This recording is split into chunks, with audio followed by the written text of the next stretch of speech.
So, you have a test tomorrow, huh? Maybe you're watching this video out of panic or just some extra advice before you attack this test, but you're at the right place. Here are 3 tips that I've used personally to help maximize your chances of destroying that test tomorrow. First, I want you to be confident. No matter how much you've studied or how much you think you know, I want you to walk into that testing room confidently.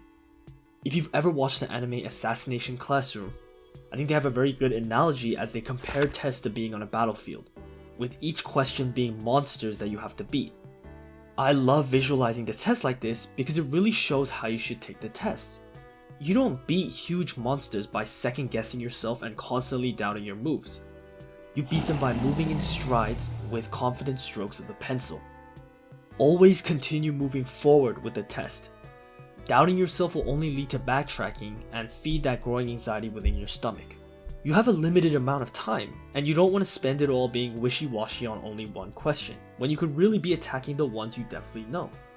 This actually leads to my next tip: address doubts later.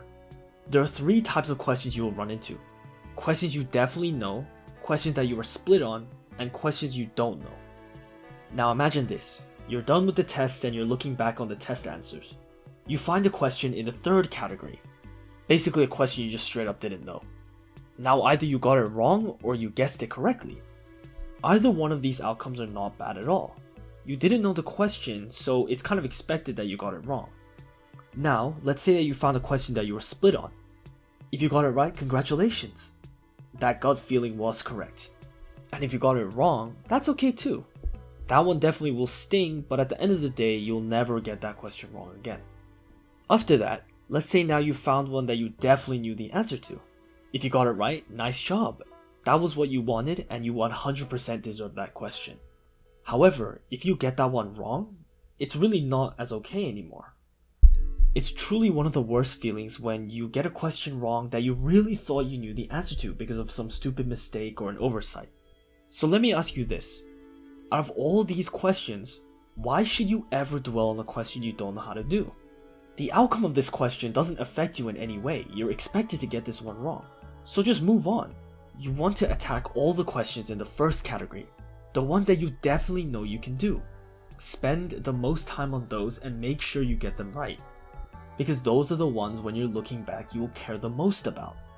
So after you've done all the questions in the 1st category, go back and then address your doubts. Now, addressing your doubts later has another purpose, because for the questions that you're split on, if you go and answer the other questions and come back to that question, there's a pretty high chance that you'll come back to the question with a new mindset and possibly attack it with a different approach that can actually answer the question. Or maybe you'll see new vision and you can identify the key to the answer. If you're split on a question for a really long time, I highly recommend skipping it and coming back to it later. Now for my last tip: if you've gotten this far, I want you to lay in your bed and just relax. Do what you want to do right now, and get good sleep. I know people have said this all the time, but do not cram through the night. After this video, I want you to relax, unwind, eat something nice, or play some games. Maybe even go for a walk. Studying all night will prolong the stress and doubt.